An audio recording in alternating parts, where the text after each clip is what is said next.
C'est un pays qui a fait de ses déchets une mine d'or. On fait du business et en même temps, on sauve l'environnement. La Suède, c'est 4 400 000 tonnes d'ordures chaque année et 1% seulement qui finit dans des décharges contre 25% en France. Comment la Suède valorise-t-elle ses déchets? Pourquoi une telle avance sur le reste de l'Europe? À 100 km de Stockholm, à première vue, c'est un centre commercial classique. Vaisselle, meubles, appareils électroniques. Mais ici, 100% des produits sont recyclés, un concept unique au monde.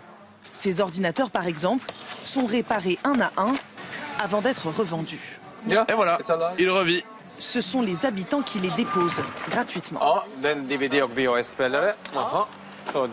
Ça, c'est un lecteur DVD et VHS. Et il fonctionne. Je déménage et il y a beaucoup de choses que je n'emporte pas avec moi. Des trésors apparaissent. Oui, et quelqu'un d'autre peut les utiliser, c'est bien. Une culture du recyclage profondément ancrée dans les esprits. Ce Français, installé en Suède depuis 12 ans, a bien dû s'adapter. Tous ces déchets, il les trie méticuleusement. Alors justement, la pote banane, elle va ici là, dans le sac de déchets organiques. Les sacs poubelles sont fournis gratuitement par la ville de Stockholm et les règles sont précises. Pas question de mélanger les déchets. Là, on va avoir le sac avec tous les plastiques. Et ici, je vais mettre tout le reste, c'est-à-dire le papier, les magazines, les bocaux en verre, le métal. Pour s'en débarrasser, 2 fois par semaine, direction cette station de tri. Chaque zone résidentielle a la sienne, avec à chaque fois pas moins de 7 bennes différentes. C'est un geste pour l'environnement qui devient une habitude.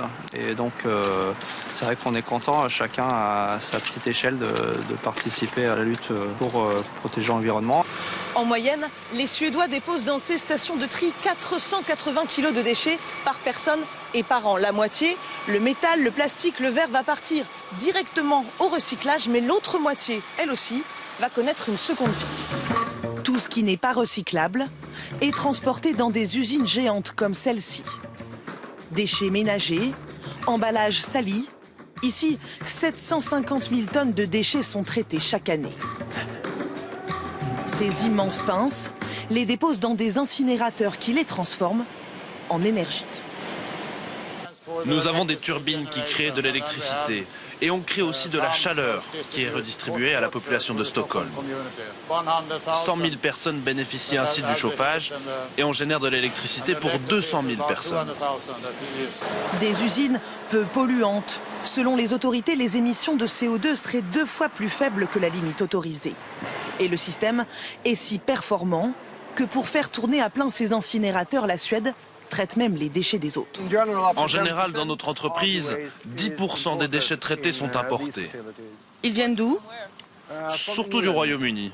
En 2016, la Suède a ainsi importé 1 400 000 tonnes d'ordures. Un service que les pays étrangers paient 36 € la tonne. Chiffre d'affaires annuel, plus de 50 millions d'euros. Les déchets sont une marchandise pour nous, comme d'autres types de sources d'énergie. C'est une manière efficace de produire de l'énergie et de réduire l'impact environnemental. Et la Suède veut encore aller plus loin et s'est fixé un nouvel objectif. D'ici 3 ans, le pays espère réutiliser 100% de ses déchets et éliminer totalement les décharges.